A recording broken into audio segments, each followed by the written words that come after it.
মায়াবতী পর্ব ১২। হঠাৎ সাব্বির আমার পাশে এসে আমার হাত ধরে আমাকে জিজ্ঞেস করলো, মায়া আপু, বেশ্যা মানে কি? মায়ের উপর ভীষণ রাগ হলো আমার। কেন এমন অঘটনা ঘটালো সে? আর কেনই বা আমাকে জন্ম দিল?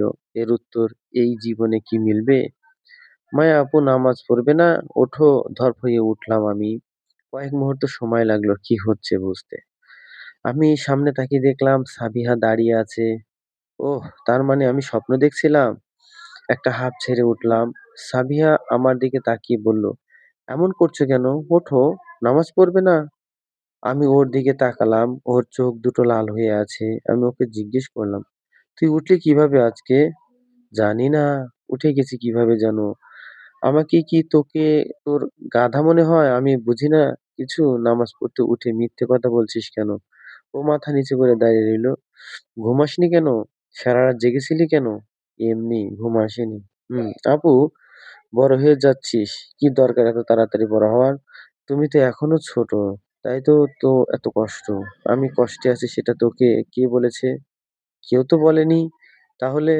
সাবিহা চুপ করে থাকে, কোনো জবাব দেয় না আমার প্রশ্নের। তোমার আরো আগেই আমাকে সবকিছু বলে দেওয়া উচিত ছিল, মায়া। আমি জানি উচিত ছিল, কিন্তু ভেবেছিলাম তুমি আমাকে বন্ধু বানাবে না, আমাকে বাকিদের মতো অপমান করবে সবার সামনে। তাছাড়া এখন এটাই আমার পরিবার। এখন তোমার কেন মনে হচ্ছে যে আমি কাউকে বলবো না? আমি জানি তুমি বলবে না, আর বললেও আমার এখন আর কোনো কিছু যায় আসে না। আমি এখন বলতে পারো সবকিছুর ঊর্ধ্বে চলে গেছি এইসব থেকে। এখন আর আমার দুঃখ বা কষ্ট কিছুই হয় না।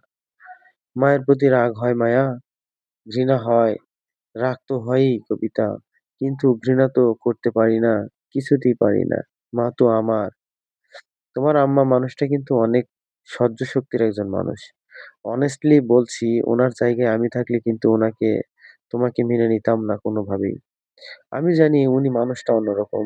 উনি বাবাকে অনেক ভালোবাসেন। বাবার কাছে সবকিছু ছেড়ে ছুড়ে চলে এসেছিল। বাবার বাড়িতে সে ছিল রাজকন্যা, আর আমার বাবার কাছে এসে সে অনেক কষ্ট করেছে। শুধুমাত্র বাবাকে ভালোবাসে বলেই আমাকে মেনে নিয়েছে। তোমার ভাই বোনেরা তোমাকে কেমন চোখে দেখে? সাব্বিরের কোনো সমস্যা ছিল না। প্রথম থেকে সাবিহা একটু কষ্ট পেয়েছিল। আমাকে মেনে নিতে ওর সমস্যা হতো। সেটাই স্বাভাবিক। কিন্তু এখন ওই আমার সবচেয়ে ভালো বন্ধু, কাম বোন। তাহলে তো ভালোই, কোনো সমস্যা নেই। সবাই তোমাকে মেনে নিয়েছে? না, সবাই মেনে নেয়নি। তোমার পরিবারে তো আর কেউ নেই। যাদের কথা বললে তারা তো সবাই মেনে নিয়েছে। তাহলে কি সমস্যা? জানো আমার কিডন্যাপ কে করেছিল? কে? আমার মামা। কবিতা আমার কথা শুনে অবাক হয়ে জিজ্ঞেস করলো, মানে উনি তোমাকে কিডন্যাপ করাবেন? ওনার কি ক্ষতি করেছো? আমি করিনি, কিন্তু আমার মায়ের কাজের জন্য উনি ওনার ভালোবাসার মানুষটাকে হারিয়েছেন, সম্মান হারিয়েছেন। আমার খালামণিও অনেক কষ্ট সহ্য করেছেন। আমার নানা নানি মরার মতোই বেঁচে আছেন। তারা আমাকে কিছু সম্পদ দিতে চেয়েছিলেন, কিন্তু মামা সেটা মেনে নেননি। আমার মুখ দেখেই তো আর এত বছরের কষ্ট মিটবে না তাদের, তাই না? আমি আসলে জানি না কি বলবো আমি। কাকে যে দোষ দিব বুঝতে পারছি না। তবে তোমার মায়ের একটা ভুলের কারণে সবকিছু এরকম হয়েছে। তোমার জায়গায় তুমি ঠিক আছো। তোমার মামার জায়গাও হয়তো তোমার মামা ঠিকই আছেন। তোমাকে মেনে নেওয়া এত সহজ না সবার কাছে। হুম, যদি এমনটা হতো তোমার জন্মের পরও, যদি তোমার মায়ের সাথে তোমার বাবার সবকিছু স্বাভাবিক হতো, সংসার করতো, তাহলে কিন্তু আজ তোমার আম্মা, তোমার বাবা কিংবা তোমাকে মেনে নিত সে। আমার মনে হয় সেও আলাদা হয়ে যেত আর সন্তানদের নিয়ে। সে কোনো কষ্ট করেনি তোমার মায়ের কারণে এত বছর।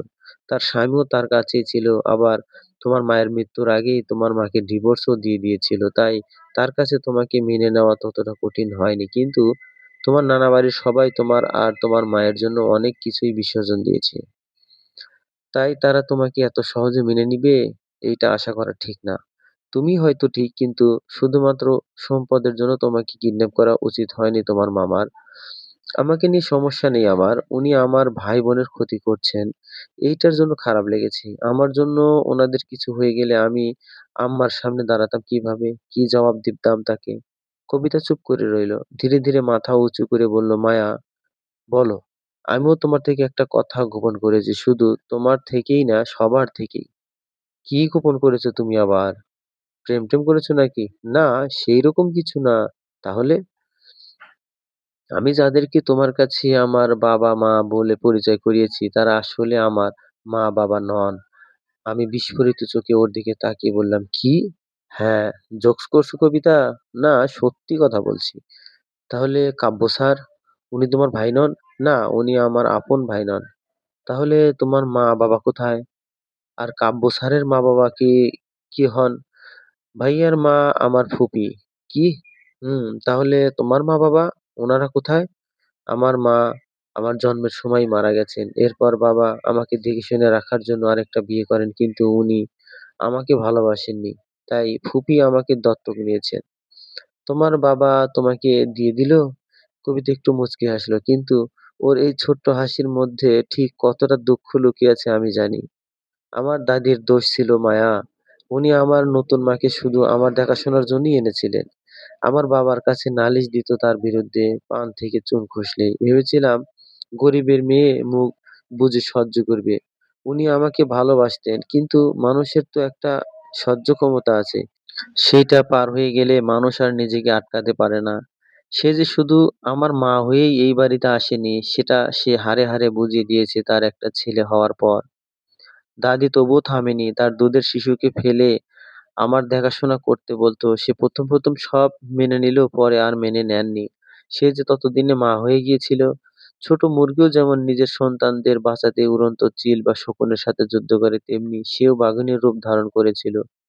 আর সবকিছুর মূলে তো আমিই ছিলাম। একসময় দাদির মুখের উপর কথা বলতে শুরু করেছিল। তখন দেখলো বাবা কিছু বলছে না তাকে, তখন সে নিজের অধিকার আদায় করতে ১৬ আনাই। বাবা আর কতই বা মুখ বুজে থাকতো। আমার কারণে নতুন মা অনেক কষ্ট সহ্য করেছে দাদির কাছ থেকে।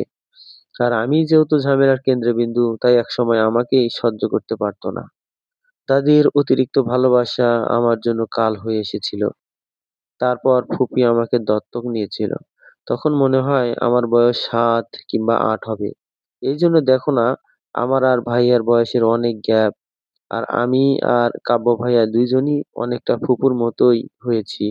তাই বাইরে কেউ জানেই না যে আমি তাদের দত্তক নেওয়া মেয়ে। আমি ওর দিকে হাঁ করে তাকিয়ে রইলাম। ওকে দেখে কি কেউ বলবে ওর মধ্যে এত কষ্ট লুকিয়ে আছে? এরপর কি আর আমার মনে হবে যে আমি কষ্টে আছি, দুঃখে আছি? তোমার বাবা তোমার খোঁজ নেন না? নেয় তো, নতুন মাও নেন, কিন্তু আমি আর তাদের কাছে ফিরে যেতে চাই না। এখন একটাই আমার পরিবার। আমি চুপ করে বসে রইলাম। কবিতা আমাকে তাড়া দিল দ্রুত খাবার শেষ করার জন্য। লাঞ্চ টাইম শেষ হয়ে যাবে, ক্লাসে ফিরতে হবে। আমি অবাক হয়ে দেখলাম ও আবার বকবক শুরু করে দিয়েছে। আমার কাহিনী শুনে ওর আমার প্রতি কোনো খারাপ ধারণা জন্মালো না দেখে আমি ভীষণ অবাক হলাম। আর ওর নিজের গল্প শুনেও খারাপ লাগলো। নিজেকে ভীষণ ভাগ্যবতী মনে হতে লাগলো। আমার তো সবই আছে। এরা সবাই আমার রক্তের সম্পর্কের মানুষ। আর কিছুই না হোক, আমি তো আমার বাবার সাথেই আছি। সেটাই বা কম কিসে? আর এই মেয়েটা জন্মের পর থেকে মায়ের ভালোবাসা কি সেটা বোঝেইনি। আমি তো তবু পেয়েছি। দেরিতে হলেও বাবার আদর ভালোবাসা পাচ্ছি। নাহ, আমি অনেক সুখী মানুষ। আমার ভাই-বোনেরা আমাকে ভালোবাসে। বাবা ভালোবাসে, নানা-নানি ভালোবাসে, কবিতাও ভালোবাসে। দুনিয়ার শুদ্ধ মানুষ আমাকে ভালোবাসবে এইটা তো আমি আশা করতে পারি না। আজ সাবিয়াকে গিয়ে বলতে হবে আমিও তাকে ভীষণ ভালোবাসি। অনেক ভালোবাসি। সেদিন যেমন সে আমাকে বলেছিল, আজ আমাকেও বলতে হবে।